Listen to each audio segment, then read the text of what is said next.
Aujourd'hui dans Mythbuster, préparez-vous à être secoué comme un cocktail dans un shaker dans notre spécial James Bond. Trop cool!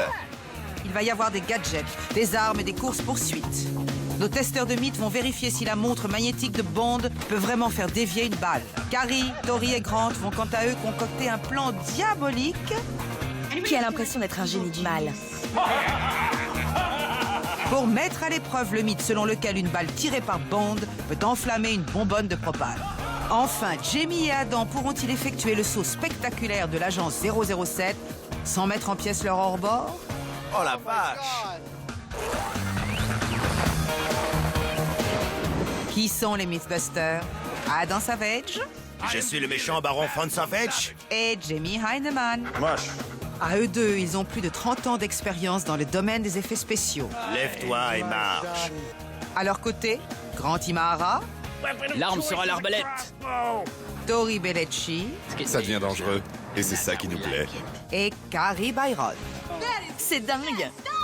Ils ne se contentent pas de recenser les mythes, Là, je sens la pression. ils les mettent à l'épreuve.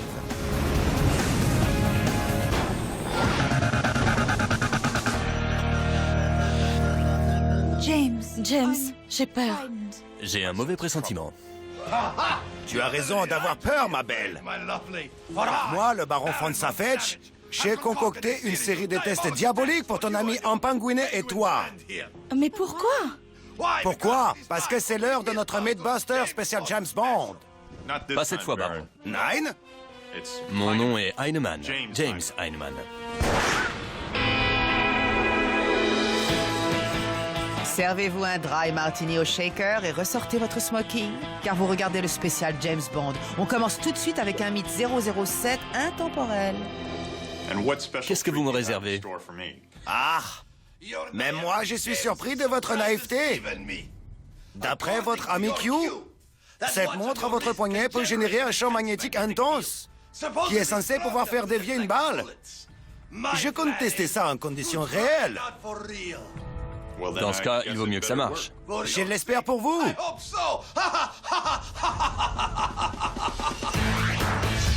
La scène est exposée dans leur storyboard d'agents secrets. Q donne la montre à Bond dans Vivre et laisser mourir. Ayant l'aspect d'une montre ordinaire, elle crée un champ magnétique intense quand Bond l'allume. Et bien que ça n'apparaisse pas dans le film, James Bond prétend qu'il est assez puissant pour faire dévier une balle. Comment on va tester ça, baron? On va commencer par aller dans mon QG souterrain. Et tu comptes parler comme ça pendant toute l'émission? Non, je peux pas. Je fais une pause, ça me détruit la voix. Je pense qu'on n'aura pas de mal à trouver un électroaimant assez petit pour tenir dans cette montre. On le met en route, on se trouve un stand de tir et une arme, et on voit ce que ça donne. Tout mythe impliquant un aimant rend Jamie heureux. Il a ce qu'on pourrait appeler une collection assez considérable. S'il vous faut un aimant, je suis votre homme. J'en ai de toutes les tailles et de toutes les formes. J'en ai même qui n'existent que chez moi. Dans un épisode précédent, Jamie s'est servi d'aimants très puissants pour escalader une conduite d'aération. Mais cette fois, il lui faut une autre sorte d'aimant. Ah, voilà. Un électroaimant. Un électroaimant est une bobine de cuivre enroulée autour d'un noyau d'acier, parcouru par un courant électrique, ce qui produit un champ électrique, alors qu'un aimant normal est magnétique en permanence. Autre avantage, on peut allumer et éteindre un électroaimant à volonté. Jamie vient de trouver celui qu'il lui faut pour son test. J'ai l'électroaimant parfait. C'est la bonne taille et la bonne forme. Je vais le mettre dans cette montre, qui est une réplique exacte de la montre électromagnétique de Vivre et laisser mourir. Jamie augmente la puissance de son aimant. Avec un voltage 5 fois plus important qu'à l'origine, c'est l'aimant le plus puissant qu'on puisse mettre dans une montre. Voilà. On dirait une montre, mais c'est bien plus que ça. Un aussi petit aimant a-t-il vraiment ses chances face à une balle? Voici une balle de calibre 45. Elle est en plomb. Donc, elle n'est pas attirée par un aimant, contrairement à du fer. Je dois donc fabriquer des balles en acier et les mettre dans ces douilles. D'aucuns diront que Adam déforme la réalité. Mais les méchants des James Bond pourraient très bien avoir des balles en acier perforantes. Où sont mes balles? Une seconde. Voilà. Et je t'en ai fait 20. Merci. De rien. Adam m'a fabriqué de jolies balles en acier. Mais comme ça, elles ne me serviront à rien. Je dois les mettre dans des douilles, avec de la poudre et une amorce pour qu'on puisse tirer avec. Pendant que Jamie fait mumuse avec ses babales, Adam dévoile la cible. Je suis très content.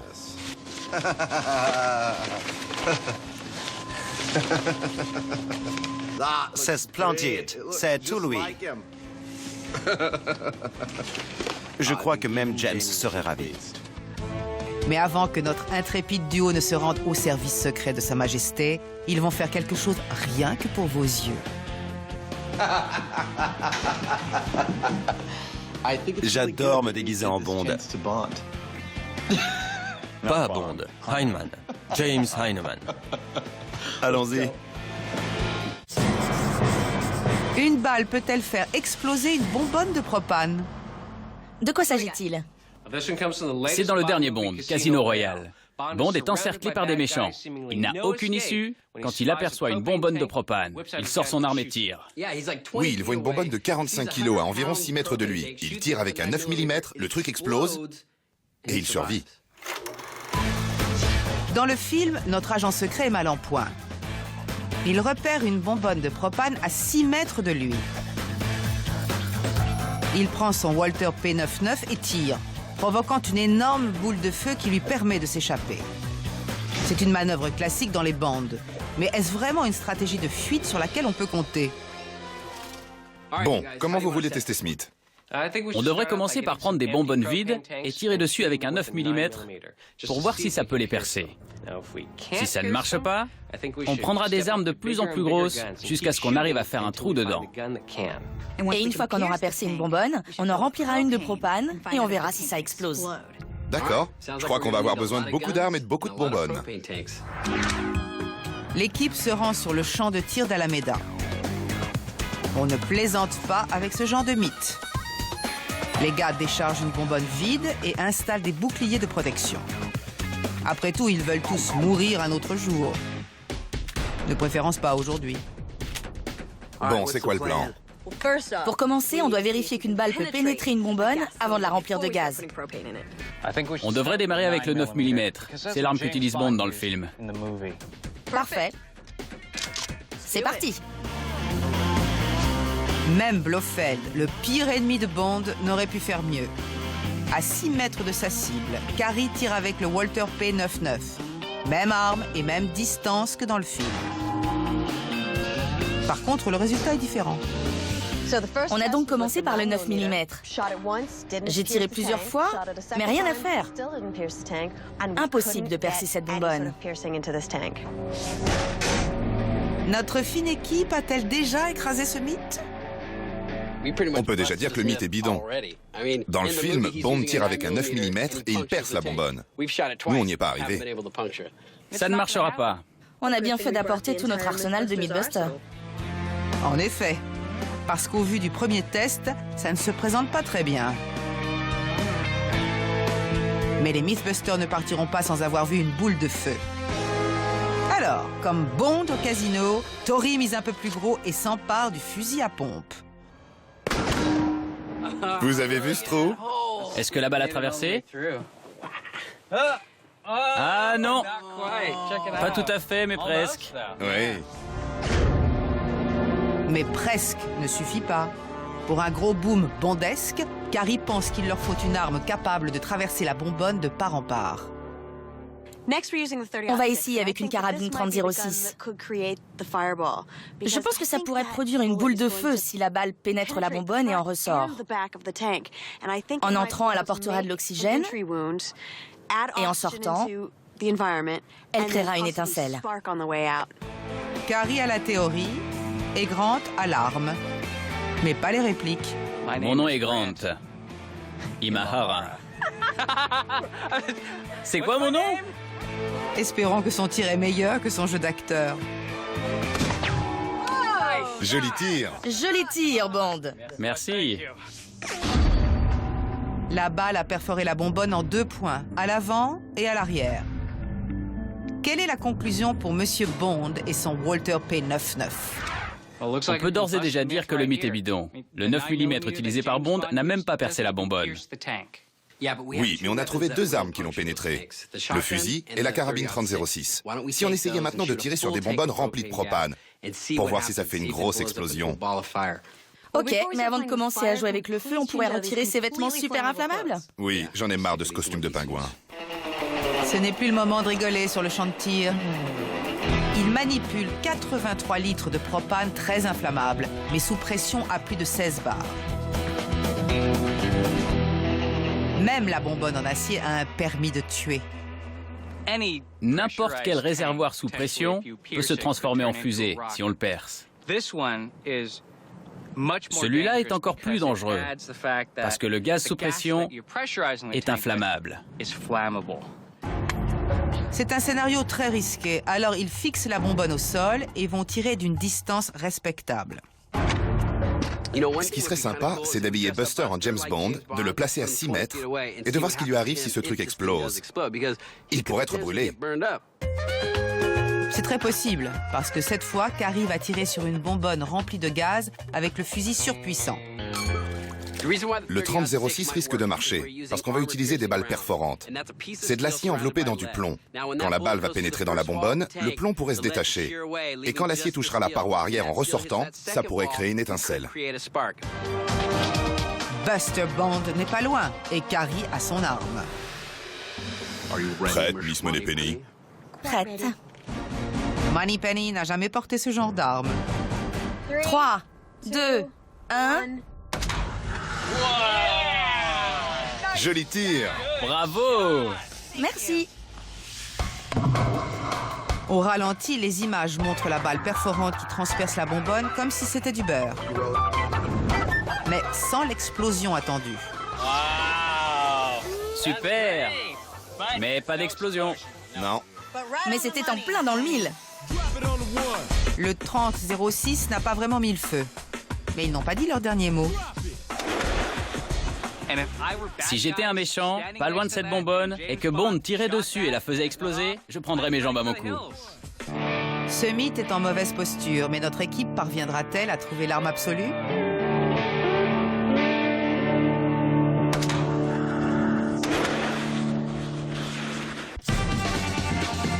Passons maintenant au mythe 003. On fait quoi maintenant?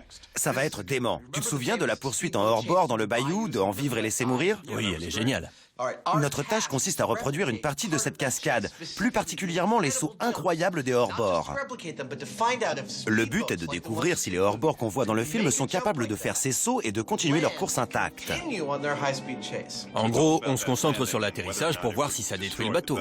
Exactement, tu as tout compris. La course-poursuite en hors-bord de Vivre et laisser mourir est sans doute la plus spectaculaire de l'histoire des Bonds. Poursuivi par les hommes de main de Mr. Big dans le bayou de Louisiane, 007 se retrouve piégé par une digue. Imperturbable, James Bond fonce vers la berge et son bateau fait un bond au-dessus d'un shérif stupéfait.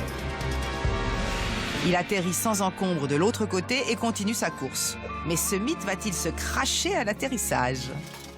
Jamie, quand tu étais capitaine dans les Caraïbes, tu as déjà fait un saut en bateau à moteur? J'en ai fait couler quelques-uns, mais pas sauter. Du coup, il vaut mieux pas qu'on se lance là-dedans sans précaution. On a intérêt à faire quelques tests à échelle réduite. Ça me paraît bien. Adam ne perd pas de temps et fabrique un mini bayou avec des planches et une bâche en plastique. Il faut que ce soit bien étanche, parce que si ça fuit, Jamie va péter les plombs. Et il vaut mieux éviter de mettre l'agent Heinemann en colère quand il a une poutrelle entre les mains. Facile. La poutrelle va faire office de rampe. Maintenant que le bayou est fini, que prévoit Adam? Je vais me lancer en espérant que ça va marcher. Mais il va se rendre compte que le téléguidage, c'est plus difficile qu'on le croit. On n'est pas sorti de l'auberge. Non! Zut, il a foncé sur la caméra. Combien de fois tu comptes recommencer avant que je puisse essayer? Écoute, c'est toujours toi qui fais les téléguidages. Cette fois, c'est mon tour. Tu as eu plein d'occasions de faire tes calculs et de t'éclater. Alors laisse-moi tranquille et n'essaie même pas de me prendre ma place. Fiche-moi la paix, ok? Adam se concentre sur son bateau. Les conclusions de ce test seront essentielles pour l'essai en conditions réelles. Je sais ce que je recherche en faisant ce test. L'angle d'inclinaison de la rampe, la vitesse du bateau, la façon dont j'arrive à le contrôler. Mais il y a aussi tout un tas de choses à savoir que j'ignore. C'est pour ça que ces essais sont importants. Ce n'est pas tout à fait semblable aux conditions réelles. Mais ça devrait nous indiquer les problèmes qui pourraient survenir. La vache! Il découvre sans tarder que le problème majeur, c'est la maîtrise du bateau. S'il n'est pas pile en face de la rampe quand il l'atteint, c'est fichu. C'était pas mal. Si le bateau n'arrive pas pile en face, on risque de casser la coque ou d'abîmer le matériel. Il peut se passer plein de trucs. Notamment, le bateau peut se retourner s'il heurte la rampe de côté. Donc, ça va être compliqué. Bon, je crois qu'on sait tout ce qu'il y a à savoir sur ce modèle réduit. Oui, il est temps de passer au test grandeur nature. On trouve un bateau et on fonce. Ça va pas être de la tarte. Et en plus, ce sera dangereux. Voilà ce qui va se passer. Ils vont guider un hors-bord lancé à vive allure vers une rampe immergée dans l'eau. Si par miracle, il arrive à effectuer le saut de 21 mètres au-dessus du ponton, sera-t-il toujours entier après l'atterrissage? On dirait vraiment le bateau de Vivre et Laisser Mourir. Il pourrait pas être plus ressemblant. Le hors-bord est presque une réplique exacte du Glastron GT150 de 73 que pilote James Bond dans le film. Mais il y a un hic. La compagnie d'assurance refuse que Jamie ou Adam pilotent le bateau durant la cascade. La seule solution, le téléguidage. Par le passé, pour des mythes comme la voiture fusée C'était complètement dément. ou le saut de Shérif Fais-moi peur, Oh la vache! c'est toujours Jamie qui a téléguidé les véhicules. Cette fois, c'est mon tour. Je vais téléguider ce bateau et je ferai peut-être monter Jamie dedans. Je le ferai foncer à toute allure, droit sur une clôture, comme il m'a fait un jour. C'est quoi ça? Sa vengeance en tête, Adam fait plusieurs branchements pour pouvoir contrôler l'accélérateur et le volant à distance. Je vais me servir du même module pour les deux. Ça, c'est un mécanisme de servo-commande très puissant et étanche. En gros, quand je ferai un mouvement sur ma télécommande, ça fera tourner cette pièce. La question est, le bateau obéira-t-il aux ordres de Adam? Ou va-t-il foncer droit dans le mur? La seule façon de le découvrir, c'est d'envoyer ce bateau dans les airs.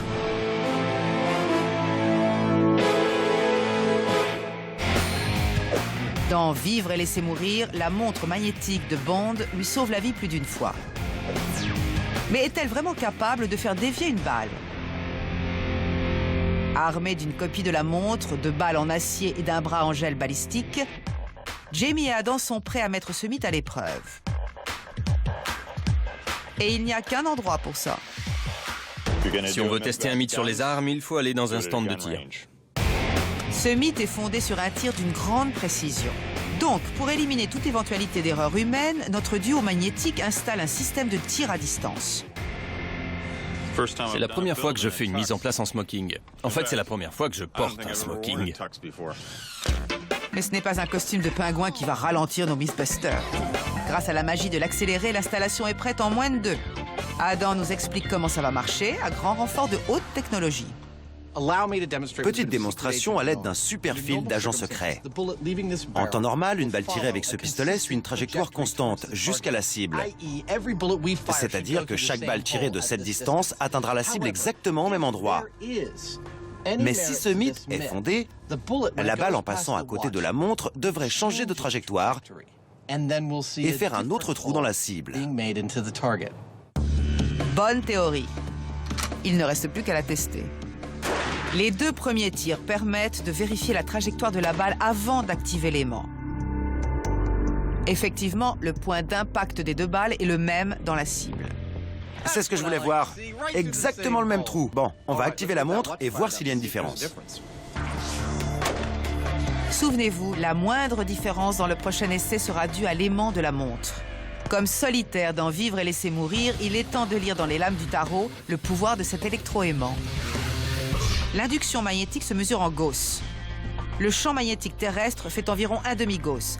Un aimant de frigo a une induction de 10 Gauss et un aimant de casse fait 10 000 Gauss. Qu'en est-il de la montre de James Bond? 575. Pas mal pour un aimant assez petit pour tenir dans une montre.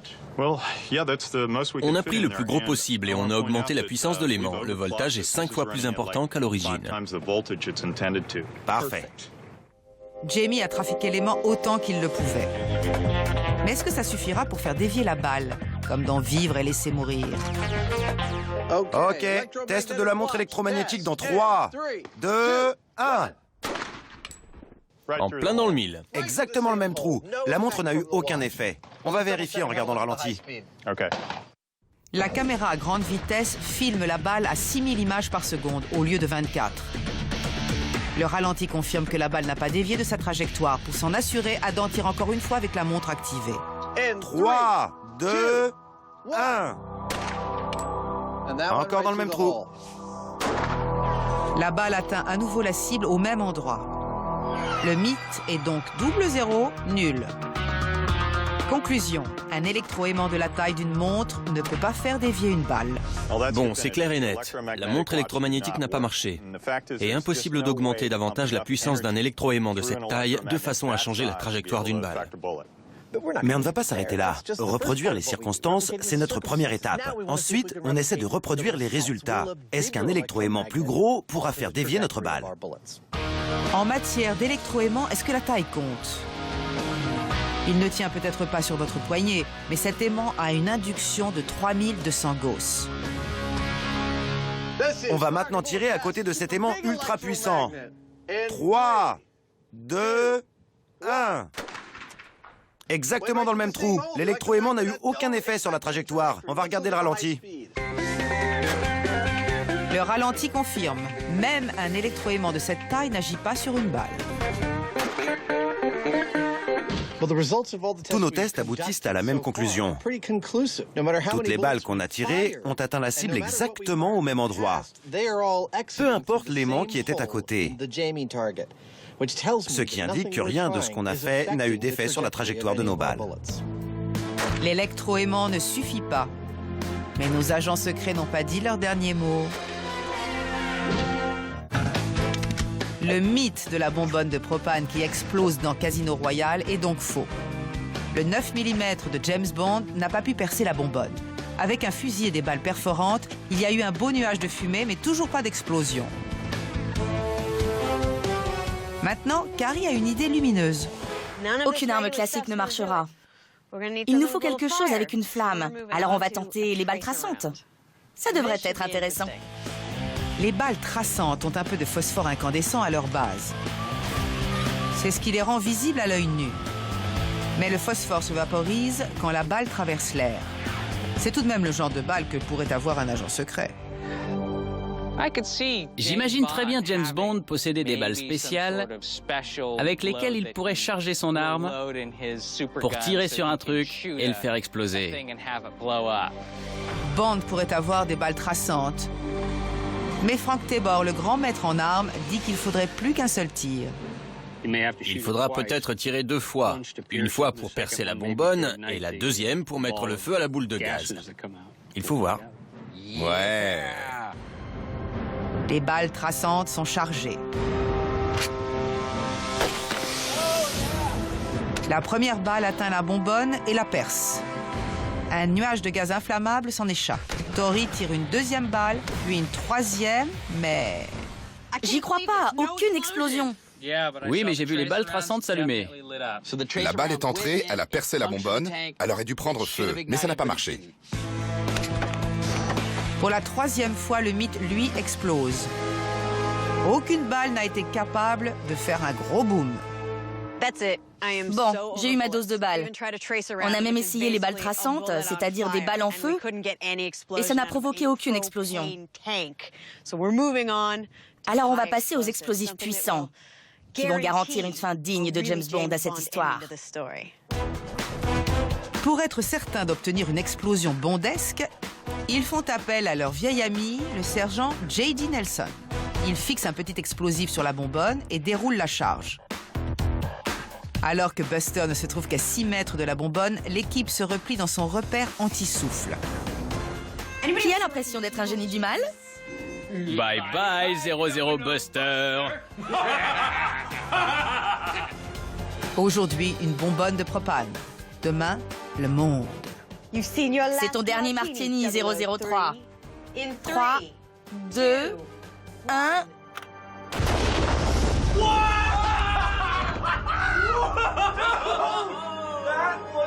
C'est la plus grosse boule de feu que j'ai jamais vue.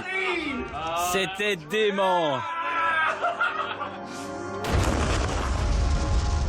Ça, c'est ce qu'on appelle une explosion. Souvenez-vous, tout ce que le sergent Nelson a ajouté, c'est un peu d'explosif pour percer la bonbonne et allumer le gaz.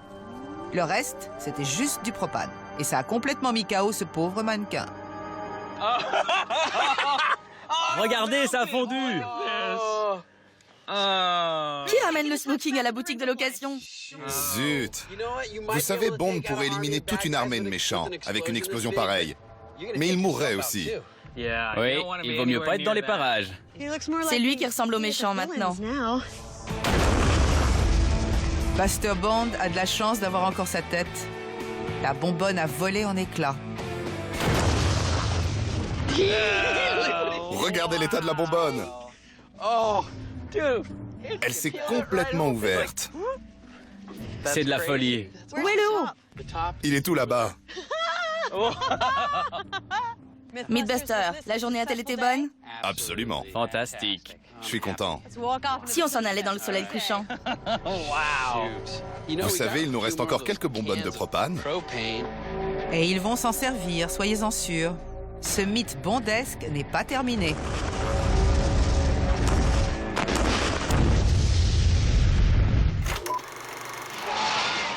Conduire un bateau sur la terre ferme ne garantit pas une fuite élégante, sauf si on s'appelle James Bond. Dans Vivre et laisser mourir, 007 fait sauter un hors-bord au-dessus d'une digue en Louisiane sans endommager le bateau à l'atterrissage. Mais les essais sur modèle réduit de Jamie et Adam ont d'ores et déjà posé quelques problèmes. C'est la malédiction de Miss Buster. On n'a toujours droit qu'à un seul essai en taille réelle. Et cette fois encore, c'est pareil. On tente le tout pour le tout. N'ayant rien à perdre, les Mythbusters se rendent sur le lac Yosemite pour un essai en taille réelle. On explore le lac afin de trouver l'endroit idéal pour notre rampe. On va la fabriquer avec un échafaudage. Et il faut l'installer à un endroit où c'est peu profond, entre 1,50 m et 2 mètres maximum. Sinon, ce sera trop difficile à construire. Le lac fait environ 5 mètres de profondeur, mais Adam a entendu parler d'une bande peu profonde. Il ne leur reste plus qu'à la trouver. Ah, on y est. Ici, ça fait... Ça fait combien? Il y a environ 3 mètres de fond. On se rapproche, il faut continuer par là. Comme dans n'importe quel James Bond, il faut beaucoup tâtonner avant de toucher le jackpot. Voilà, parfait. C'est ici. C'est très bien. Ça a l'air assez homogène. Il laisse une bouée pour marquer l'emplacement, puis retourne à la base où tout le monde s'attelle à la construction de la rampe. Ça ressemble à un simple échafaudage de peintre. Mais c'est en fait ni plus ni moins que notre rampe qu'on va construire dans le lac. En fait, on va monter la première partie ici, sur le ponton. Puis on ira à l'emplacement peu profond. On la mettra à l'eau et on finira de la construire sur place. On n'a encore jamais rien fait de pareil. Je pense que ça ne va pas être facile, mais je suis tout excité. Il en faut peu à Adam pour être enthousiaste. Mais il n'a pas tort. C'est délicat car l'angle de la rampe sera décisif pour ce test. Jamie s'est penché sur les chiffres et il a calculé qu'à 70 km/h et avec un angle de 18 degrés, le bateau devrait faire un saut de plus de 20 mètres. Mais construire une rampe au milieu d'un lac, c'est pas évident. On va la pousser et se servir des cordes pour la stabiliser. Ok, Parfois, les idées les plus simples on y va. Tenez vos cordes. conduisent aux pires catastrophes. La base de la rampe est maintenant à l'envers, sous 2 mètres d'eau. L'équipe lutte et s'acharne pour remettre l'échafaudage à l'endroit. On a mis l'échafaudage à l'eau. Enfin, plus ou moins. L'idée semblait bonne au départ. On l'a juste poussé à l'eau, mais maintenant il est à l'envers et tout tordu. Mais bon, on va y arriver. Jamie a un gros rhume.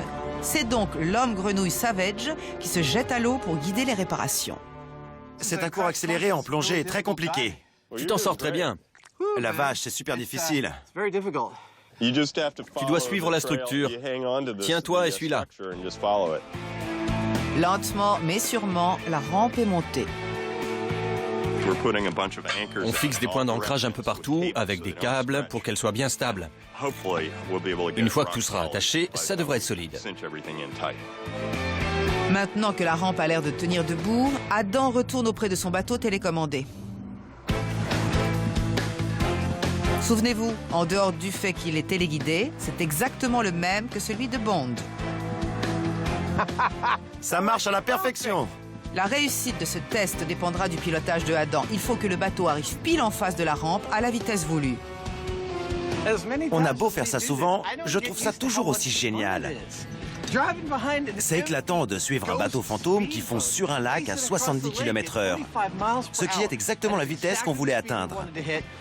Je contrôle parfaitement le bateau. Il ne nous reste plus qu'à définir notre trajectoire, nous assurer que la rampe est solide et foncer.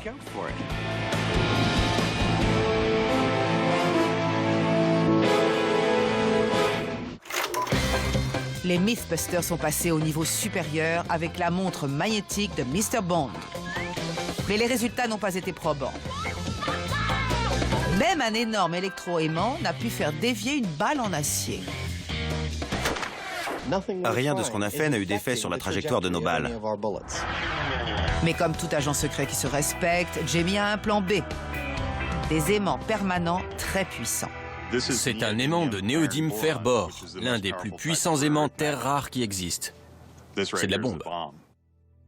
C'est peut-être la bombe qu'il leur faudra pour faire sauter ce mythe, parce que cet aimant a une induction de près de 5000 Gauss.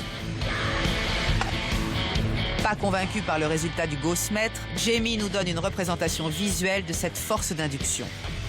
160 kilos et quelques. Oui, plus 5, disons. Ça fait 165 kilos.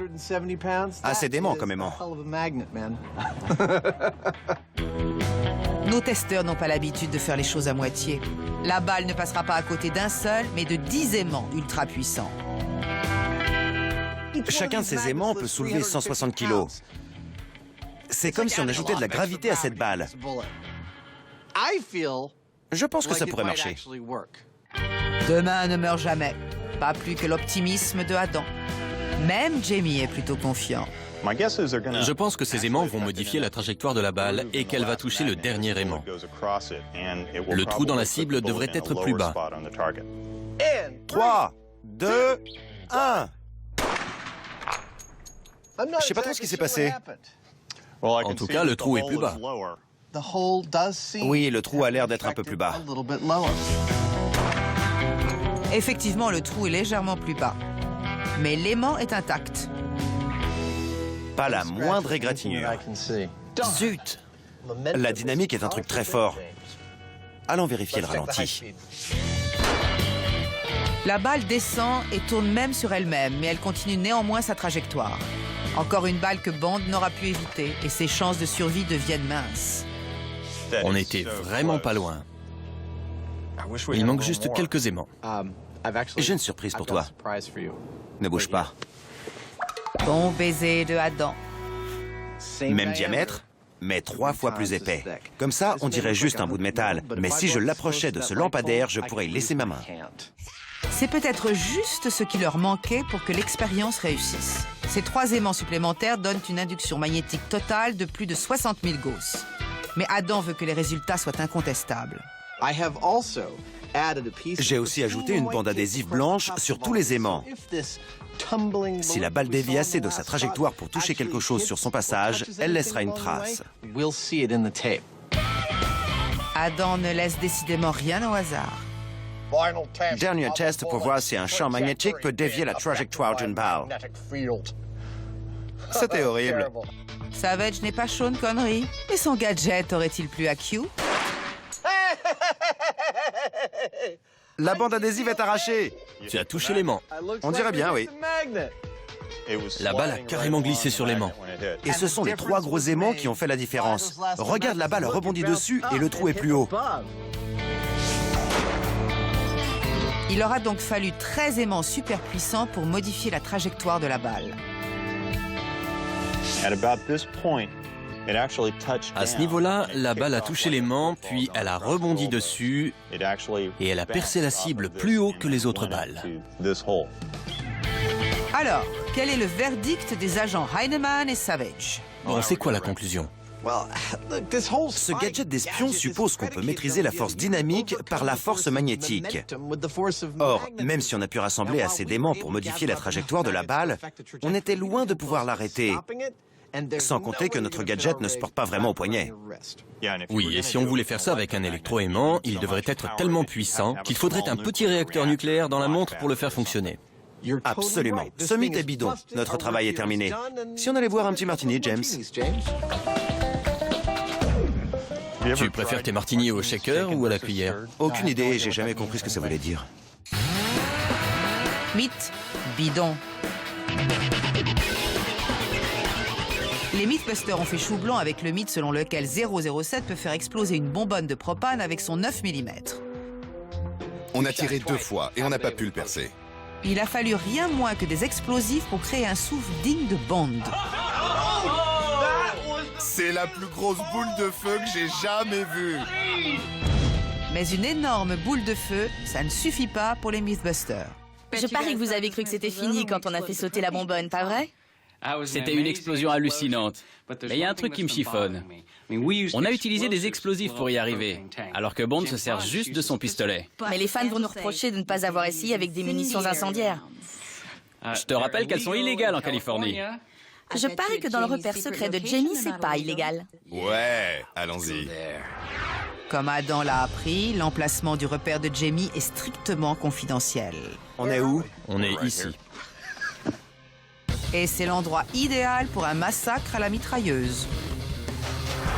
On a tiré sur nos bonbonnes de propane avec 3 sortes d'armes et avec des balles traçantes sans résultat. Mais nos amis de...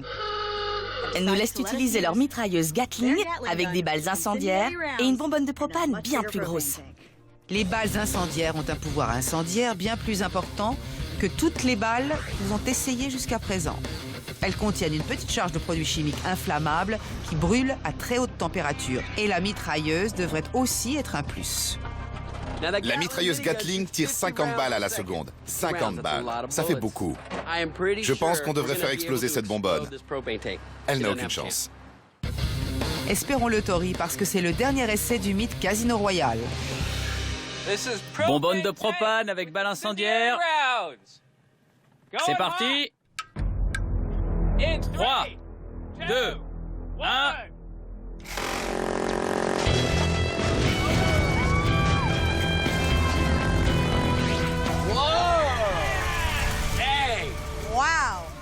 C'était fabuleux. Ne dites pas jamais, plus jamais. Dès la première rafale, la bonbonne de propane s'enflamme. C'était cool. On a enfin trouvé une arme et des balles capables de faire flamber une bonbonne de propane. Le hic, c'est que l'arme est une mitrailleuse qui tire des milliers de balles par minute et les balles sont des balles incendiaires. Ce n'est pas ce qu'a James Bond. Donc, le mythe est bidon. Mais ils l'ont prouvé en beauté.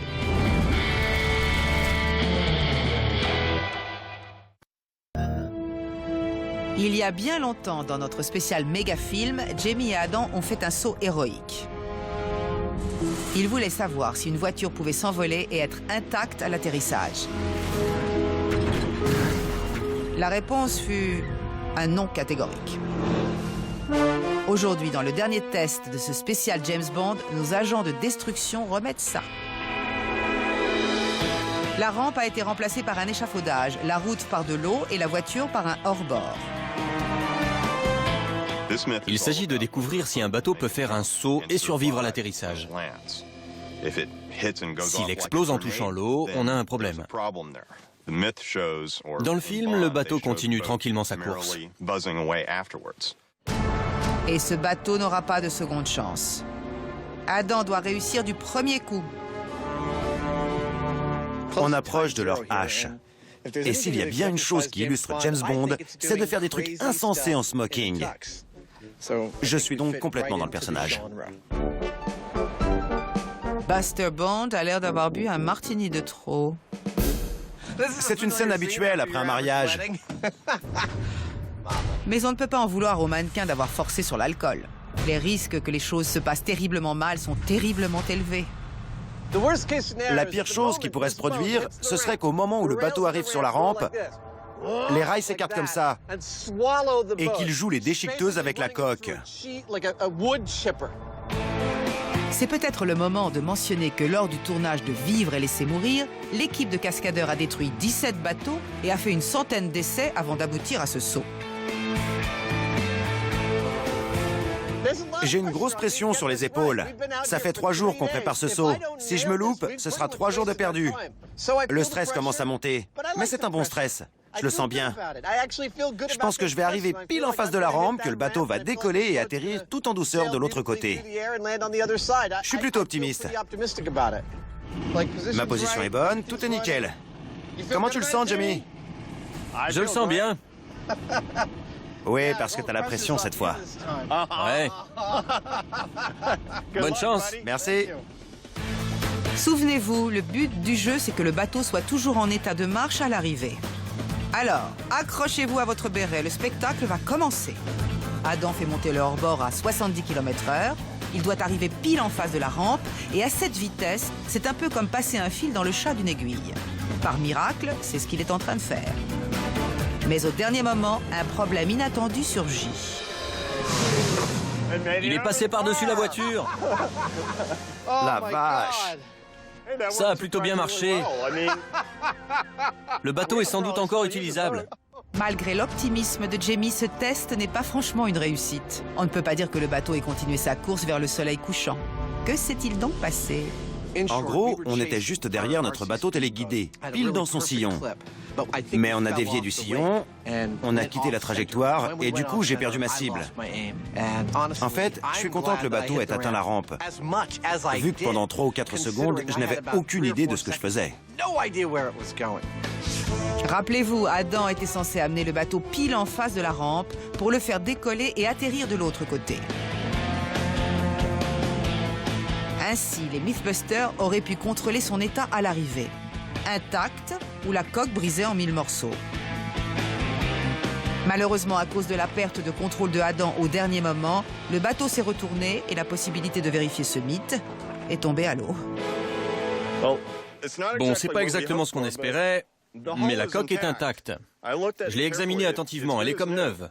Ce qui veut dire qu'on doit pouvoir faire ce saut et survivre. Bien que le bateau ait dévié de sa trajectoire, peut-on apporter une conclusion à ce mythe? Je pense que c'est plausible. Le bateau a tenu le coup. Il a fait un saut périlleux un peu bizarre, mais il aurait pu atterrir sans problème. Il est passé au-dessus de la voiture, en tout cas. C'est vrai. Étant donné ce qu'on a pu constater, je dirais aussi que ce mythe est plausible. Allez, on va essayer de sortir ce bateau de l'eau. Oui, il faudra qu'on s'entraîne un peu plus la prochaine fois. En attendant la prochaine fois, mythe plausible.